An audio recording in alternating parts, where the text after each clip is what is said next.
Donc voilà Gabrielle qui est porteuse d'une héliodhermie modérée. Gabrielle a 67 ans, elle n'est pas fumeuse. Et voilà, c'est son petite héliodhermie avec un petit frippé solaire, quelques lentilles solaires. Et ce qu'on propose, c'est de faire un traitement par laser CO2 fractionné, dont le but est de provoquer une épidermolyse superficielle qui va éliminer cette peau superficielle, la remplacer par une peau neuve et en même temps stimuler une néocollagénèse du derme superficiel qui va redensifier sa peau et lui donner un coup d'éclat qui habituellement est assez significatif. Voilà, Frédéric. Frédéric, 51 ans, pas trop de prise de soleil, mais par contre tabagique, un paquet de cigarettes par jour. Et voyons, il y a un tout petit fripé quand même, on le voit ici, les pores légèrement dilatés. Et pareil, on va essayer de faire un petit relissage par laser CO2 fractionné. On arrivera peut-être à diminuer un petit peu les petites ridules au niveau des lèvres et on devrait arriver à lisser l'ensemble de la peau du visage et obtenir également un coup d'éclat significatif et appréciable.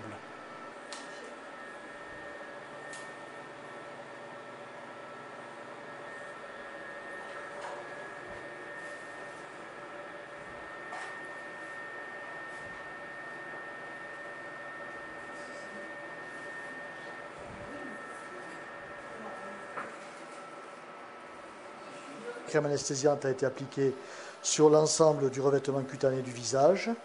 Toujours pareil, comme un masque blanc qu'on va laisser agir pendant 10 minutes.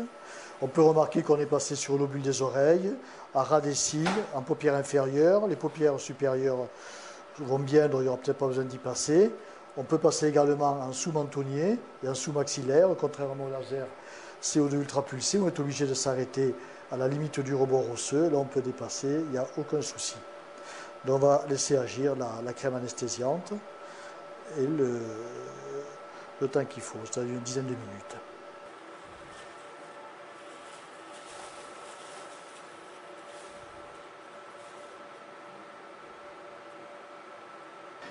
Donc nous voici la situation interventionnelle.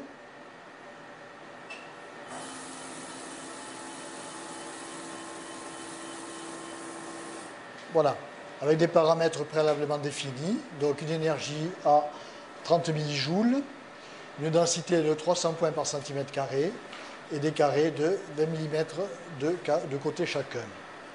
Donc il s'agit d'un laser CO2 fractionné, donc on voit très bien les zones micronécroses régulièrement réparties, et un petit peu comme l'eau distribuée par un pommeau d'arrosoir, c'est-à-dire ce n'est pas toute la surface qui est vaporisée par le laser, mais c'est du point par point, ce qui permet une agression thermique moins importante et un risque bien sûr diminué de tout risque quel qu'il soit, de brûlure en particulier, et une cicatrisation qui va être plus rapide. Donc la profondeur, l'intensité, l'espacement des zones de micro-nécrose ont été préalablement déterminés et sont arbitrairement choisis par l'intervenant. Donc on va continuer. Voilà, j'ai passé sur la lèvre supérieure, souvent c'est un petit peu plus sensible.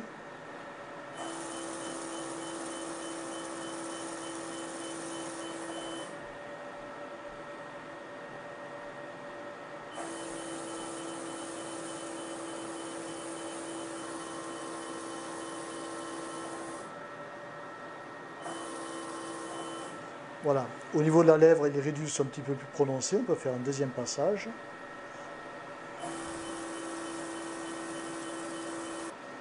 Voilà, donc on respecte la jonction lèvres rouges, lèvres blanches, et on termine la partie inférieure du visage.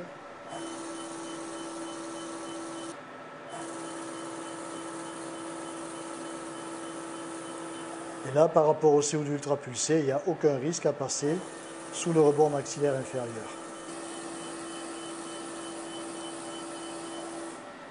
Voilà, et je passe derrière l'oreille, toujours pareil, pour une harmonie de continuité.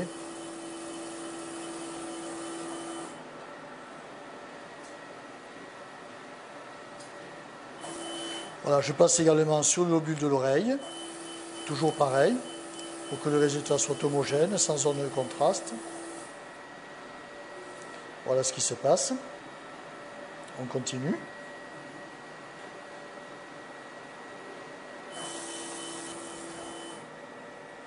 Voilà, en essayant d'éviter le plus possible les chevauchements.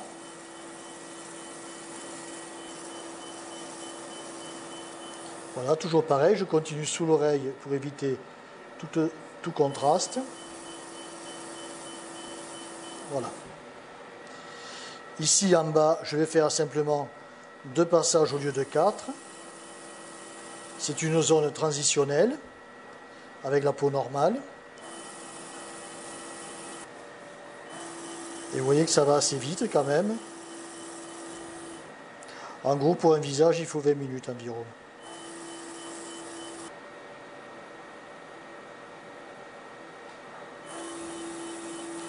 Voilà, les carrés s'emboîtent très facilement.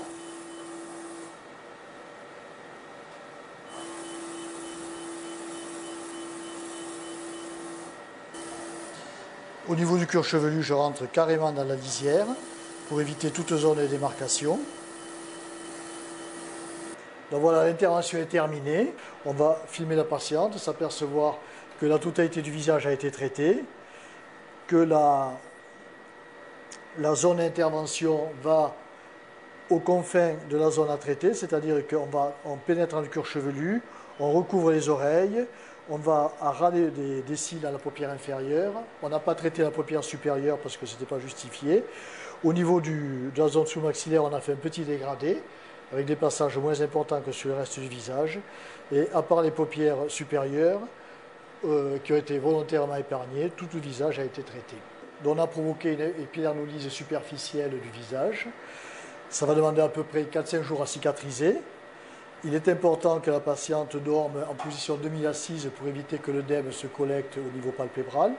Donc, en étant assise, l'œdème va descendre.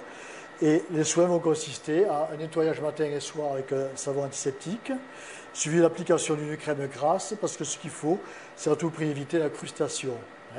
Pour éviter la crustation, il faut mettre une crème grasse, si possible antibiotique, puisque les 2 risques sont la crustation et l'infection. L'infection, il y a peu de chances, mais la crustation, tout à fait. Donc pour éviter la crustation, il faut appliquer une crème grasse qui est appliquée 3 à 4 fois dans la journée, avec un aspercement qui est tel que la peau luise en permanence. Il faut que la peau soit en permanence brillante pendant les 3 premiers jours pour être certain de ne pas avoir de croûte. À partir du 4e jour, les risques de crustation sont diminués et à ce moment-là, on passe à une simple crème réparatrice, hydratante et réparatrice. Et il faut compter à peu près 5 jours d'éviction sociale avant de reprendre ensuite le travail avec éventuellement un petit maquillage superficiel, une petite crème teintée pour le 1er ou le 2e jour.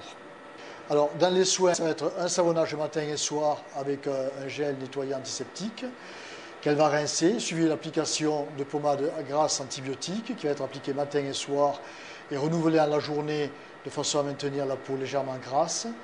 Et par sécurité, si la patiente a des antécédents herpétiques, on fait une couverture anti-herpétique qui est débutée 2 jours avant, le jour même et les 2 jours suivants. C'est tout ce qu'il y a à faire. Il faut bien sûr être présent pour répondre aux suites et être toujours disponible par rapport à la patiente les jours suivants. Et tel que ça a été réalisé, il ne doit rien se passer, tout doit bien rentrer dans l'ordre.